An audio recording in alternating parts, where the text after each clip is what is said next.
Hi guys, how you doing? Some good news came out today about the PS5. Some stuff to talk about. Now, before you're like, "Hey, my other channel's been talking about it. Why do I want to listen to you?" I got a pretty good background in tech. I understand a lot of this stuff a lot better, and I've been watching some other people trying to talk about it today. And one of the reasons that I wanted to make this video is like listening to them was kind of like, it's a little cringy. Okay, so I think some people have some weird misunderstandings about what mainly Mark Cerny, the lead architect of PS4 and now PS5, is trying to tell people. And he had that last time when he said one thing he had to clear up in this article that's on Wired, and I've been reading the whole thing here. And he's talking about ray tracing. Okay, ray tracing is the act of this light's hitting my face, it's bouncing off, going into the camera, and it's affecting other things like the light hitting here because my skin's semi-transparent is, well, probably on the camera it makes me look ghost white, but it's semi-transparent, so you get a little bit of the red from like blood vessels and stuff like that. Ray tracing helps do a lot of effects like that. That's called subsurface scattering, and that's done a little bit easier through ray tracing in some ways, but it also makes a more realistic light bounce in the room. We're in the very early days of ray tracing here. Okay, so like a lot of games you're seeing like right now, like for instance, like Battlefield 2. See, I don't even remember which one's out now. Has ray tracing in it, but it's only using ray tracing to come up with realistic reflections, not so much the lighting per se. And so they can only kind of like pick and choose like one or two things, and ray tracing does affect like reflections, shadows, light, all that stuff. But because we're so early on, you can only really do like one or two at a time. If you try to do the whole entire world, then you're going to be doing like 5 frames a second. It's just not possible yet.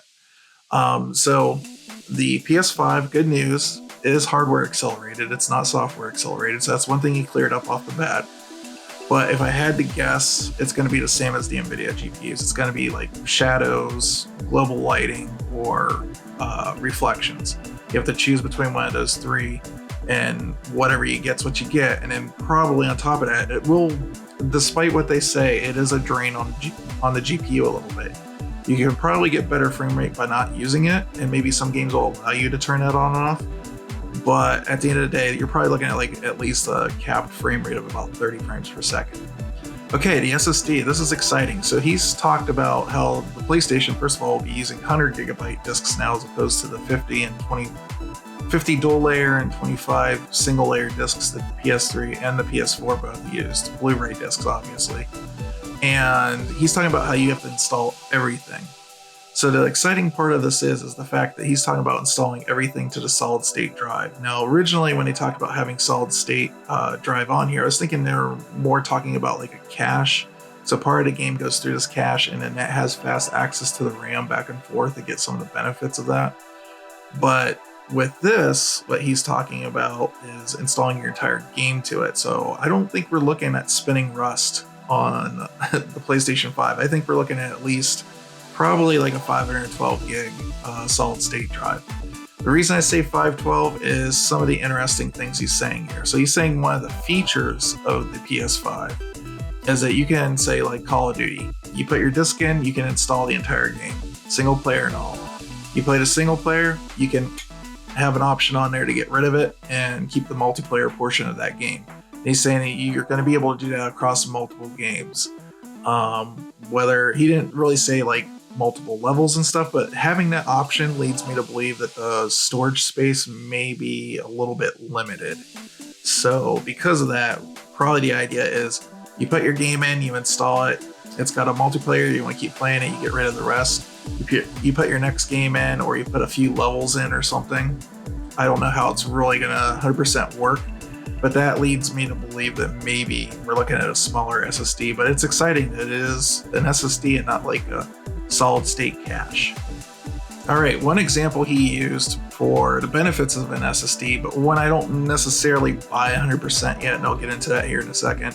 He's talking about like games like Spider-Man, okay?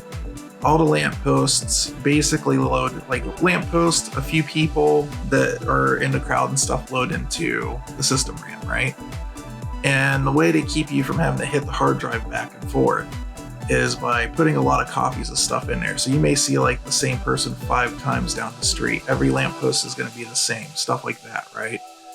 And he's saying with this new SSD in there, developers can put like different lampposts, every like a different unique person. You'll never see like the same person twice or something like that. That sounds great. The only problem with that is video games are always, especially video games that run on these PS4 and Xbox One, are already insanely expensive, and PC for that matter. And when you're paying somebody to not just make one person that you're going to use 5 times over, or the same lamppost over and over, but try to add unique features to each and every single one, you're paying somebody extra time to stay there and create that. And so that's going to add more money. That's going to make the game more expensive. So that's when that gets into one of those areas. It's cool the system can do it, but will developers actually pick up and do that? So that's been one of the benefits of using copies of things over and over, is that you're able to use those assets. Hopefully nobody really notices, although I do notice things like that.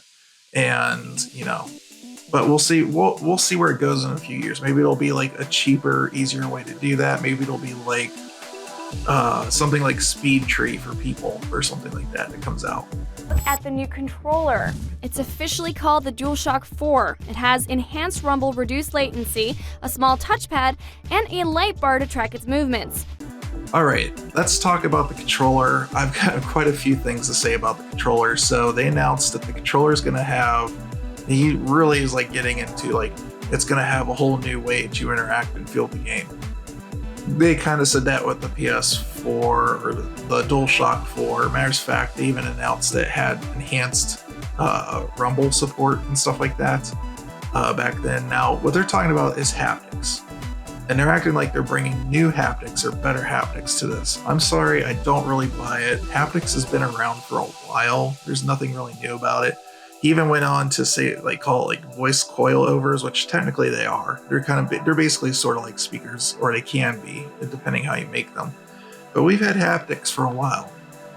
This is one of the first controllers I've had that has haptics.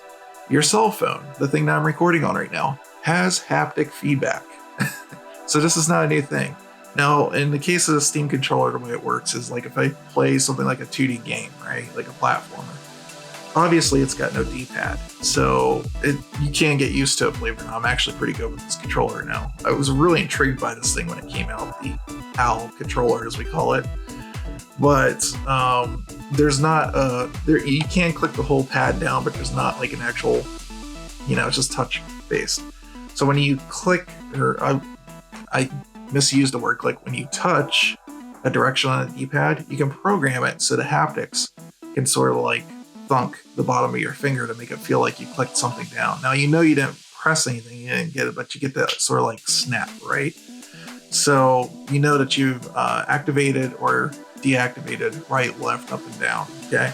Now, the other controller that has haptics is this guy. We already know about it, just Nintendo calls it HD Rumble. Now, the enhanced haptics that they're talking about is basically the same thing as this. It's not going to be really any different. So certain games, you kind of get a sense of it, like the controller will buzz a little bit different, like when you're like hitting a coin compared to an item in Mario Kart, where you get this kind of like weird like sensation of like the warp pipe and Mario Maker 2. But the problem with haptics, just like the problem with the SSD and actually utilizing or paying somebody to sit there and create like a different person for every different situation, a lot of people on the Nintendo Switch, a lot of developers have kind of barely used the haptics. Like they haven't really programmed it very well. Even Nintendo themselves, they're kind of been lazy about it. You can get really in depth with this and make these like feel really cool.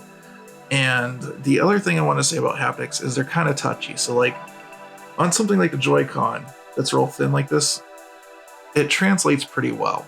But when you get over to something like the Pro Controller, which has the same haptic motors, but because these handles are thicker, the haptics doesn't translate to your hand as well as it does in something like this, which is probably why Nintendo thought, hey, this would be a good time to introduce that.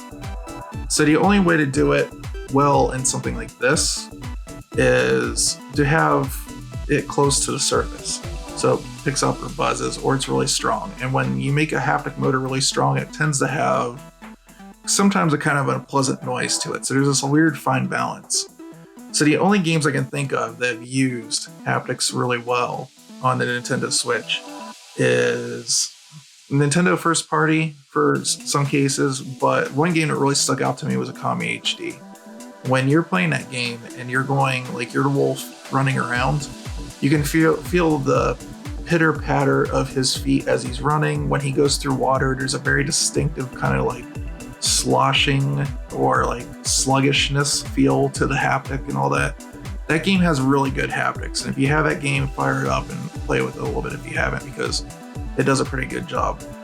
But the other thing he was talking about is how the triggers are going to have resistive feedback. They're not even feedback. So a lot of people have been misreporting this too. They're saying when you're playing a racing game, you push down, the trigger's going to push back. Triggers kind of do now, even like spring ones. There's a push back, right? But what he's talking about is a way to increase the resistiveness of the trigger. So how hard is it going to take for it to push down?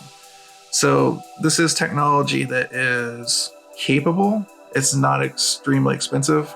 But I watched some channels that when they were reporting, they were making it sound like there's like a motor pushing back against you. There's no motor. It's still going to be like a spring. It's just, there's going to be like a little actuator or something inside the controller that adjusts the tension of that spring based on what the developer wants you to do. And then that comes into one of those things. Is the developer going to use it? Probably there'll be a lot of developers that'll try it at first, similar to like we'll have them use the touchpad and stuff. But then they just kind of went away from that. So that's where we're at with that. It's cool. It's exciting. It would be something neat to try, but it's not something I would like say right now today. I'm going to put like my $400, $500 down on a PlayStation 5 100% because they have resistive triggers and haptic in there. Other people have that too. And it is a cool feature that I want to say that they're putting USB-C on their controllers, because screw micro USB. That shit sucks. He also talked about an enhanced speaker in the system. Okay. I mean, I had that on the Wii and it sounded like crap, so I'm glad that this one will sound at least decent. But so it doesn't really make or break anything for me. Okay, so hopefully, you know, I'm a little excited for it, but also have to be a realist with a lot of these things. And hopefully this brought you guys back down to earth a little bit with like what is capable, what's out there and stuff like that. Some of the stuff I've been seeing has been blown way out of proportion on YouTube and stuff. So I wanted to share what was really being shared here and make sure it was translated correctly, and maybe even call some BS when I saw it, like the thing with the SSD, and all of a sudden that's going to make like characters, you know, all unique and stuff all of a sudden. So anyways, I got another video coming out pretty soon. I've actually got a couple videos in the pipeline, and yeah, so it'll be within the next couple weeks, guys. So hey, you got any questions down below about the PS5 or haptics or how any of that stuff works? Leave it down below. I'm glad to answer it, and I will see you guys in the next video. Later.